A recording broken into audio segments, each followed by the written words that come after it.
All right, y'all. This is Pambela with Real Talk, Part 8, The Abuser. Why did I? Why did I stay with this abuser so long? So, y'all, after what had happened with the party that night and, him tripping about me playing the game and doing the shot game and all of that, like I said, we ended up going home. We didn't say too much. So, we got ready for our upcoming week. The Sunday was coming up. We usually just clean up, cook. I'll do a little something on the grill. He be watching his game. Yeah, I was cooking on the grill because I like cooking on the grill, and plus that gives me time to go outside to be in my own space. He would come out there sometime, to see what I got going on or try to assist me with something. But I always tell him, like, I got it, like, I got it. Like, don't even worry about it, I got it. But anyway, I can remember, okay, so I had started a new job that consisted me to go way out to Largo, but we had to move over to South St. Pete off of 4th Street. Okay, we had one car.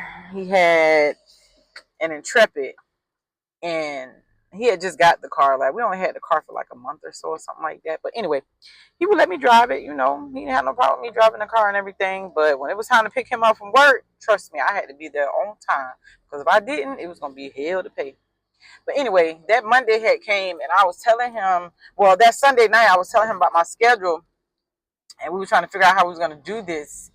And I was like, you know what? Just drive your car on out to Indian Rocks because you got to go out on the water. I'll just catch a cab. You know what I'm saying? We didn't have Uber and all of that stuff we got going on today, but we did have cabs back in the day. And this was around 2000 and this was around 2008.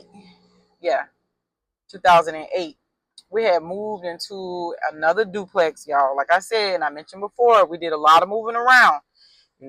I had my place. I was stable before I met this man, but when I did meet him, that's when all the moving started going around. So yes, we moved into another duplex off of 4th Street. Now, this duplex consisted of two top tiers. It was a girl on top, and she had like 4 or 5 kids, y'all. Like, oh God. So you already know what's going on with that. You can hear the kids running. You can hear them when they drop a penny on the floor.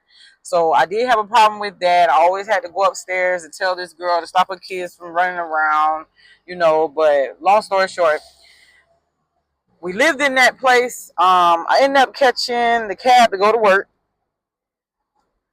And I went to work. I caught the cab. Everything was good. I let them know I made it there safely. Everything was good. We had like a partial day.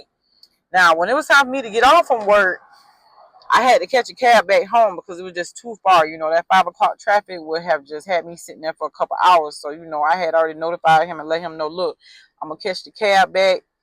I had already told the cab man I may be calling you back. So I had got one of his cards so I can call him personally so I don't have to be waiting on another cab. It'll be the same fee. All right. So I get the man card. It was time for me to get off work like 5:30. He didn't get there about maybe 6 because he was already en route doing another transfer. So I waited for him, and you know who? He calling. You got a ride? Yeah, I got a ride. I'm calling the cab man. Oh, you calling the cab man? Yes, I'm calling the cab man. I said, I'm going to get the same cab man that dropped me off the first time. He's like, well, how you going to get the same cab man? I said, I got one of his business cards. You know what I'm saying? Like, I got one of his business cards so I can call him personally. Okay, boom. We got that out of the way. Now, remember, y'all, I had got the man card personally so I can call him to pick me up. Okay, I get in the car. We headed to, towards my destination to get home. The cab guy picked me up. He asked me how I was doing. I'm like, all right, boom, we driving. Here come, you know who calling. He calling on drop a dime, y'all. He just calling and calling. Where you at? You okay? You coming? I done beat you home. You coming? Yeah, I'm coming. It's traffic. Come on now. I can't make this man drive his car the way you trying to get him to drive it. Like, come on. You should have just came pick me up. So, with that being said, we driving in the cab. He steady on the phone. He told me, well, look, I'm just going to stay on the phone with you till you get there because, people crazy. I'm like, okay, whatever. You already know. He already know. Listen, he was already trying to get me to put the phone up in the motel so that he could just sit right directly on me to see what I had going on. So now you want to stay on the phone with me because I'm in the car with the cab. Just crazy. But anyway, I'm driving with the cab driver. The man wasn't really saying nothing, thank God. And he stayed on the phone, just like, trying to short talk me, asking me little stuff. How was, the work? How was the job? Do I like it? Okay, boom, blah, blah, blah. We talking. All right, so I get to the house. We pulling up, right? So I'm like, okay, we about to come around the corner. He already outside, y'all. He already sitting on the porch. He already smoking them stinking ass 305s. You know what I'm saying? So he's sitting out there smoking. He got on his little slides. He had on his little white beater or whatever. He wasn't a big guy, y'all. He was kind of petite, you know. I mean, he was all right. But anyway, we pull up in the cab. I'm getting out the cab.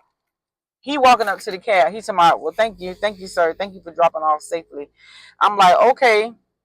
I'm walking up to the house. He talking, you still got that card? I said, yeah, I still got the card. And mind you, y'all, the cab man still paused in the car because now he resetting his little machine. He trying to see where his next destination at. You know, he didn't pull right off like right away. He sat there like maybe 20 seconds, maybe at the most. But anyway, I was walking up to the door. As I was walking up, he asked me about the man card. So I gave him the man card. He told me, oh, this ain't no business card. He trying to give you his number. I said, it is the man business card. He got his name and his number on it and the name of the cab place. He told me, nah, he trying to holler at you. Let me holler at old boy real quick. I said, man, leave that man alone. Leave that cab man alone. Why are you going over here messing with this cab man? Okay, I'm standing there with my bags in my hand. I'm just standing on the porch. I'm like, look, leave the man alone. He steady walking over there. He done knocked on the man's window. Pop, pop. I'm like, oh, Lord. He putting down the window. He talking to the man. Next thing you know, this fool started kicking the cab door, y'all. He kicking the man door, telling the man, get the hell out of here. Don't you ever come back and pick her up. And get your damn card. I threw the card in the car with the man, y'all. He kicking the man car. All type of shit. I'm like, what is going on? So the man ended up pulling off, y'all. He pulled off. I'm standing on the porch. I'm like, you know what? Something wrong with you. Something is really wrong with you. Like, I don't know what's going on. Something ain't right in that head. He told me, what you mean? I said, why you out there kicking that man's car? You ain't have no reason to be kicking on that man's car. You think the man trying to holler at me? I'm trying to secure me a ride to work so I don't have to be all over the place so it can make things easy for us. And you up here worrying about if the cab man talking to me like, what is your problem? You know? Are you that insecure about yourself? Like, what is going on? I ain't never did nothing to this man, y'all. I ain't never mistreated this man. I ain't never did nothing to him. For him to be acting like that. Like, I just don't get it. You out here kicking on the cab man, though, thinking the cab man trying to talk to me. You know what I'm saying? You already thought your uncle was trying to talk to me. Like, I don't understand. Like, what is the problem? I see why. I see why a lot of men be by themselves because y'all don't know how to control y'all temper. You know, y'all just be doing the most. But anyway, we get inside the house. I put my stuff down. Everything all right. You know, he ain't say too much, but he was mumbling about that darn cab man. Told me, you ain't getting no more cabs. You just gonna have to drop me off to work. You know, we not finna be doing all this here. You already know how I am about you. Somebody can kidnap you. Look, you ain't worrying about nobody kidnapping me. Shit, you ain't worrying about nobody trying to kidnap me. You just worrying about if I make it back to this house so you can start trying to do what you need to do to me and hurt me. You better go find you somebody else to play with. But anyway, that's what happened, y'all. You know, I got a lot more to come. And like I always say at the end of my videos, when you fall in love with somebody, lies always come. You know, you find out a lot of stuff about people. And then when those lies come, that's when the lessons come. You know, the lessons come, that's when you realize, you know, you done fucked up. But take it for what it is, y'all. If y'all out there in a situation like this, get out of it. You know, it took me a while, y'all. I got a lot to come. We got chapter 9 coming up. Y'all stay tuned. And that's real talk.